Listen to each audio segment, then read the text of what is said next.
Countdown for blast off. X minus 5, 4, 3, 2, X minus 1, fire.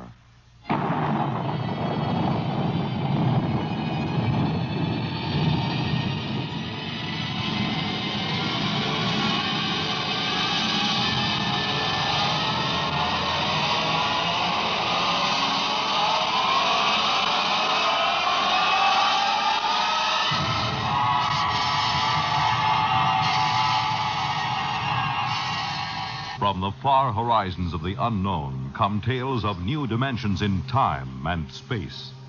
These are stories of the future, adventures in which you'll live in a million, could be years, on 1,000 maybe worlds. The National Broadcasting Company, in cooperation with Galaxy Science Fiction Magazine, presents X minus 1.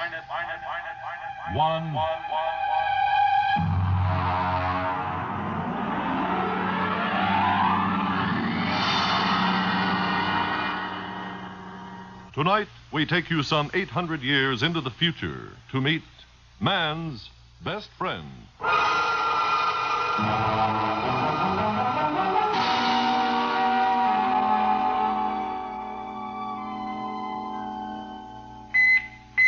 Well, what's the matter? Who's there? What? Oh, turn on the annunciator. All right, I'm coming. I'm coming. Well, stand in front of the screen. I can't see you. I am in front of the screen, Mr. Schnee. You haven't turned up the viewing control. Oh, yeah. Well, there you are. Do I know you? May I be the first to congratulate you, Mr. Schnee? You may indeed. What for? Oh, you haven't heard the news. Good, then I shall be the first. I imagine I got a head start on the others because of my superior facilities for locating you. Your address wasn't given. These pronouncements do tend to be a bit vague. It's a matter of tradition, I suppose. I haven't heard any news for days. I've been listening to my sound tapes and, and meditating. Now, wait a minute. I'll let you in. Oh, the auto bursar must have forgotten to pay the door bill. Have to open it manually. Just a minute. All right, you, can come in now.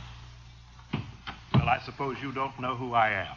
Well, you're wearing the uniform of an upper echelon salesman. I just wanted to warn you, nobody can force me to buy anything. I'm a free citizen. Oh, now, come, Mr. Schnee. I suppose the big news is I'm the lucky householder to whom the little gem room expander will first be offered. Oh, nothing of the sort. I'm not a common salesman. Oh, I'm sorry. I didn't notice your merchant prince badge. Come in, have a chair. No, not that one. It's my meditator. It's still running. Oh, thank you. Well? Mr. Schnee, our prognosticator has just given its fortnightly prognostication. You are going to be our new ruler. Congratulations. I'm sure you will be a splendid one, too. But wait, what's to become of the old ruler? You're scheduled to dispose of him sometime this month. Now, Mr. Schnee, allow me to introduce myself. I am 𝚑𝚖𝚗𝚗 Floria, Vice President of the Munitions and Container Corporation. Here I have our latest model in this case right here. There we are. Beautiful, isn't it? Mm-hmm. Now, if you will only agree to shoot Overlord Kip with a Floria Semper Fidelis gun, my corporation will be happy to place a substantial amount of credit at your disposal in any bank you choose. $6 billion, to be exact. Now, if you'll just sign here on the dotted line... Nonsense. Oh, come now, Mr. Schnee. Even a ruler can use money. Bribery for government officials, bread and circuses for the people. Oh, money's a very useful commodity, Mr. Schnee. Shall we say, $7 billion? I don't doubt that money is useful, but when I said nonsense, I meant the prognosticator. Mr. Schnee? The whole thing is a lot of, well, nonsense. A whole planet of supposedly intelligent people listening to what's really more an oracle. A machine can't read the future. It's impossible. Oh, dear, Mr. Schnee, that's sacrilege. You can't talk, confound it, sir. You can't talk that way about the machine. Listen, after all, let's look at this reasonably. Machines can and do answer all the problems of our daily life. So why shouldn't a superior machine be able to tell the future. If you ask me, behind the wires and gimmicks and whatnots of the machine, there's a secret room in which a half-mad, half-intoxicated old priestess sits delivering her Delphic pronouncements. Might as well have an above-board oracle and be done with it. Now, Mr. Schnee, even our ruler shouldn't flout the authority of machinery. Of course, it's all right when you're alone with friends like me, but in public you shouldn't. Mr. Schnee, I'm from the Daily Disseminator. How does it feel to be ruler prognosticate? Perhaps you tell us in your own words. Oh, that's what I get for leaving the annunciator on. There's your communitive. All right. I'll answer it. Hello. Mr. Schnee? Yeah. I'm Overlord Kip. I understand you are the young man who is destined to dispose of me and take my place. Well, honestly, Your Honorship, I haven't the slightest You'll intention... make it swift and painless, won't you? Suppose you come around to the palace around 1 o'clock or so. We can have a bite of lunch and discuss the matter together. After all, I think you'd agree that I have been a reasonably good ruler, so I have the right to die with dignity. Oh, absolutely. No question of that. I think it's a very good idea having a chat about it first. It is awkward to dispose of someone you haven't met previously. Thank you, Mr. Schnee. I hope you'll find your successor as cooperative as yourself. I wonder whether he wants me to make an appointment so he'll have a band of counter-assassins ready to kill me. You know, that would save him the expense of a standby guard. He's pretty tight, you know. He wouldn't dream of doing anything of the sort. Overlord Kip knows what's due his position. He has a sense of duty and responsibility, which, unfortunately, seems to be lacking in his successor, if you'll excuse me speaking frankly. I am, of course, considerably older than you, and so I feel... It's quite all right. You may speak freely. Furthermore, if he had you killed, the people would probably give him a painful and lingering death for attempting to interfere with the course of destiny. Oh, by the way, speaking of the people, the Polo will probably be around to hail their new leader soon. You really should work up a few well-chosen words. Well, I'm not going to do it. They can't make me kill him and take over, and that is flat. I am not the administrative type. I never have been. Well, in that case, the people will probably kill you for attempting to interfere with fate. Have a cigar? But I wouldn't have done anything. There are sins of omission as well as commission. Come now, it's true. A ruler's life expectancy isn't very long. At least it hasn't been the last few reigns, but it's longer than yours will be if you refuse to fulfill your destiny. I wouldn't make a fit ruler. Consider my origins. I wouldn't tell this to anyone but you. I'm illegitimate. I don't even know who my father is. It's a wise child who knows his own father. And some of the most celebrated leaders in history have been illegitimate. Look at William the Conqueror, Alexander Hamilton. I don't think that's too much of a recommendation. You see, almost anyone can be a leader. The important thing is that he be destined for leadership. But I'm no good at it. Everybody says so. I've never done a thing in my life. My aged mother has had to work to support me. Well, it's time enough that you stood on your own 2 feet, my boy. Remember, destiny must take its course. Oh, excuse me. I'm due on radio monitor in a few seconds. If you don't mind, I'll broadcast from here. I'll just check my equipment here. Fine. Now, here we go. My friends, allow me to introduce to you your new ruler, 𝚎𝚑. He is planning to assassinate Overlord Kip with a 𝚧𝚎𝚒𝚗𝚜 gun. 𝚧𝚎𝚒𝚗𝚜 guns retail from credit 2.98 for the peasant's pistol, all up to credit 1089.98 for the super deluxe conspirator's model. But each is the best attainable for the price. Mr. Schnee will, of course, use the super deluxe model. And now I give you Mr. Schnee. Right into here? Oh, anywhere. It's non-directional. Thank you for your confidence and support. I only hope I prove worthy of it. That's all. Thank you, ruler prognosticate 𝚎𝚑.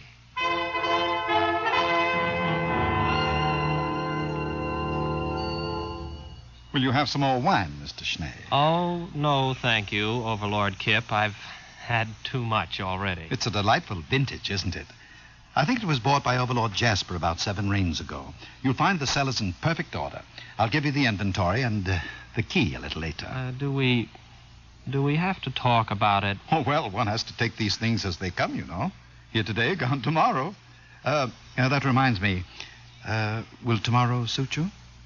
Well, of course, it really doesn't make any difference to me. All right, then. We'll set it for tomorrow, if that's convenient for both of us. I have the afternoon clear.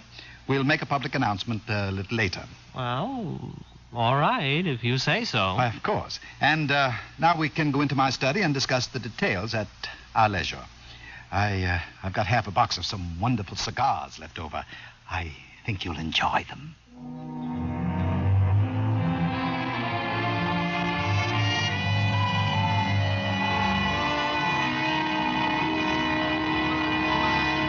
Oh, Mr. Schnee. Mr. Schnee, you aren't ready yet. Well, I can't button the top button of this uniform. Oh, isn't it handsome? Black and silver, the traditional assassin's uniform. It was made for me without charge by Hansen and Kruster, the tailors. Yes, of course. It's the curse these days, you know, the over-commercialization of important public functions. Oh, wait a minute, I have your pistol ready here. I bet you're excited. Couldn't sleep last night, eh? No, well, yes, I did toss a bit. Well, I see you're getting telegrams. Isn't that nice? Had your breakfast? Oh, well, I don't think I'm exactly in the mood for eating. Oh, you should, you know. A good breakfast makes good aim. Well, I really couldn't eat a thing. Well, you'll have a fine lunch after it's all over. I saw your black and silver limousine at the door. What? I don't have a black and silver limousine. You do now. Oh, yes. You know, there's going to be a brass band along. There'll be crowds cheering. Oh, it's such a lovely morning. You've hired 2 removers, I trust. Removers. Yes, I think so. Good. Oh, what pageantry. The black and silver limousine, yourself in your lovely uniform, the black cloak and hood of the body removers sitting beside the chauffeurs, silent. The band playing the funeral march as you move down the boulevard. Crowds cheering, little children let out of school presenting you with flowers and television cameras. Oh, what a sight, what a sight. Well, now it's about 10:30. Shall we be off?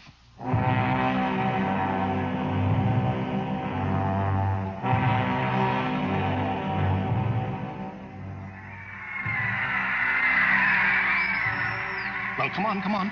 Get out of the car, Mr. Schnee. I don't feel so good. Well, come on now. The television cameras are ready. There we are. Just a moment. Now, ruler prognosticate Schnee, allow me to load your super deluxe conspirators Floria Semper Fidelis gun for you. It's already loaded. I'm supposed to do it now for the cameras. It's already loaded. Permit me to check it, then? It's perfectly all right, I tell you. No, don't touch it. Nobody would have any difficulty loading a Semper Fidelis gun. Wait, yes, that's right. Yes, of course. Whether you buy the peasants or the conspirators model, both have the same freeloading mechanism. Here we are, candy, popcorn, hashish, yogurt. Buy your refreshments here. Program. Sometimes you can't tell the assassins from the corpse without a program. Get your program for the program. All right, Schnee, it's time. Let's go.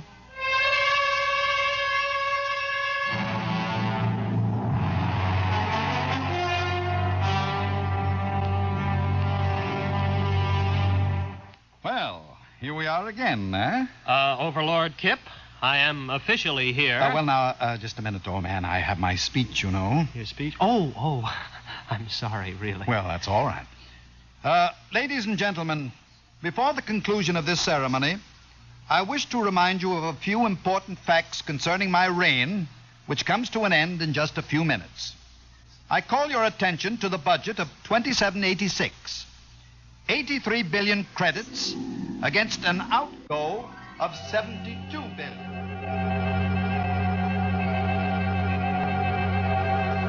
Not to mention the dam across the Volga River, which was constructed 3 months short of the proposed 5-year date at a cost of 73 billion. I thank you.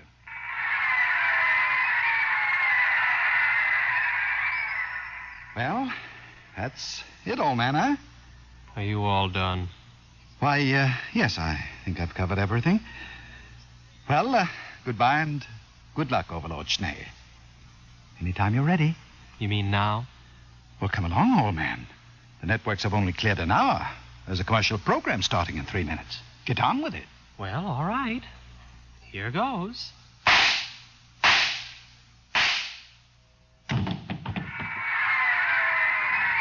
All right. Everyone will now please leave while the removers take over. But the television, the cameras, it's part of the ceremony. Why can't they televise the removal? Everybody leave immediately!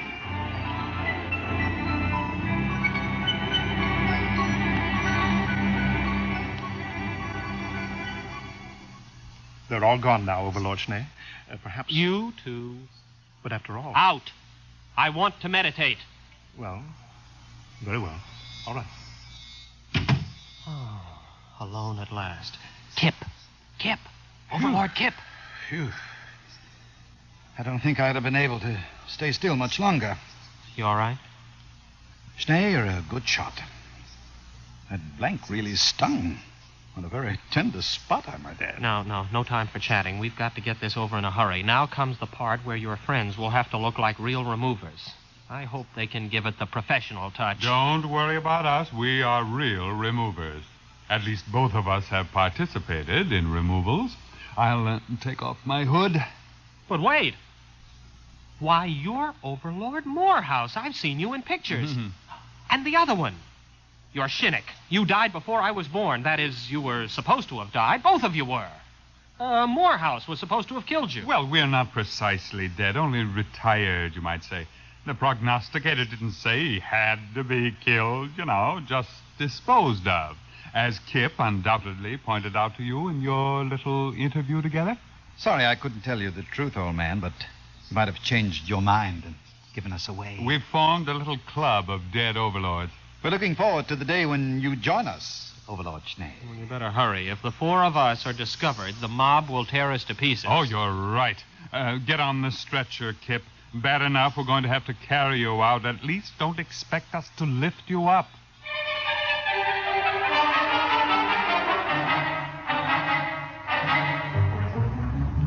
Gloria? Yes, Your Honorship? The prognosticator is right here in the palace, isn't it? Yes, Your Honorship. Lead me to it immediately. Certainly, Your Honorship. It's this way.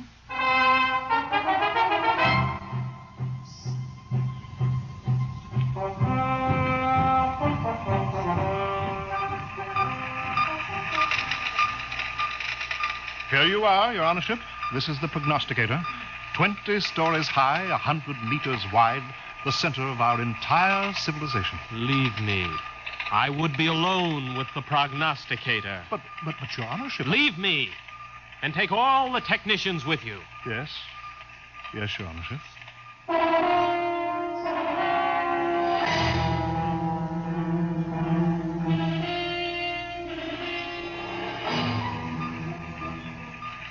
You're all alone now, Your Honorship? You too. Leave me. Well, yes. Yes, Your Honorship. Your wishes are my command. Well.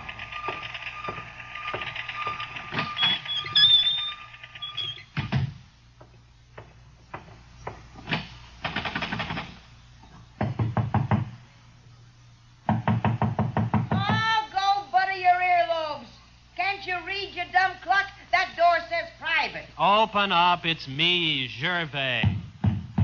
Open up. Oh, all right. Don't rush me. Oh, it's you, is it? Let me in. Well, hurry up. Don't want any of these nosy scientists around. Well, what do you want? Still the same old place, huh? Teapot. Your crystal ball has dust on it.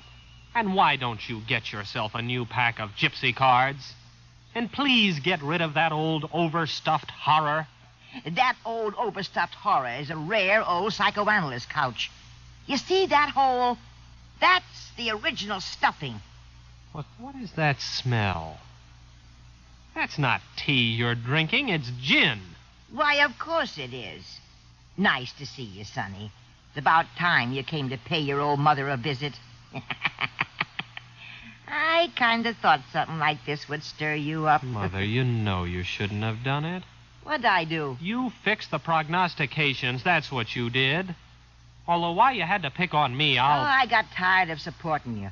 You're a big boy, and it's about time you earned your own living. Besides, I thought it'd be a good idea to elect a sympathetic administration. Sympathetic to me, that is.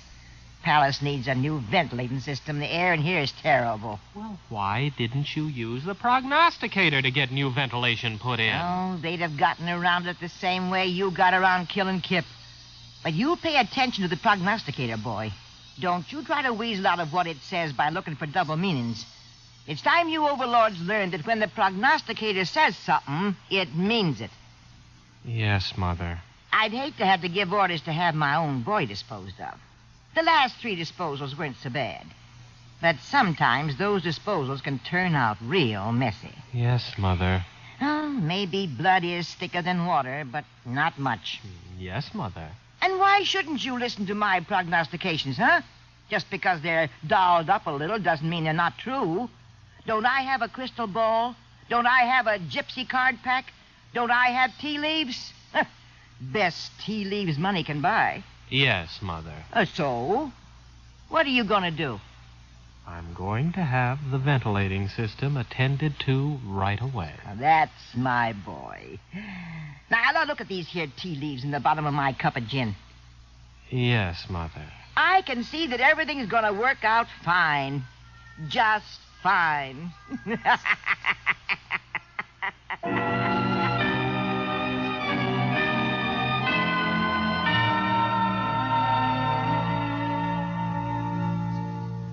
You have just heard X-1, presented by the National Broadcasting Company in cooperation with Galaxy Science Fiction Magazine, which this month features The Hardest Bargain by Evelyn Smith. Galaxy Magazine on your newsstand today. Tonight, X-1 has brought you Man's Best Friend, a story from the pages of Galaxy, written by Evelyn Smith and adapted for radio by Ernest Kanoy. Featured in the cast were William Redfield as Schnee, Wendell Holmes as Floria, Santos Ortega as Kip, and Leona Powers as Mother, with Raymond Edward Johnson and Bob Hastings. Your announcer, Radcliffe Hall. With this broadcast, X-1 concludes its present series. The show will return to the air on Thursday, June 20th. Check your local radio listings for the new date and time. That's Thursday, June 20th. X-1 was directed by Daniel Sutter and is an NBC Radio Network production.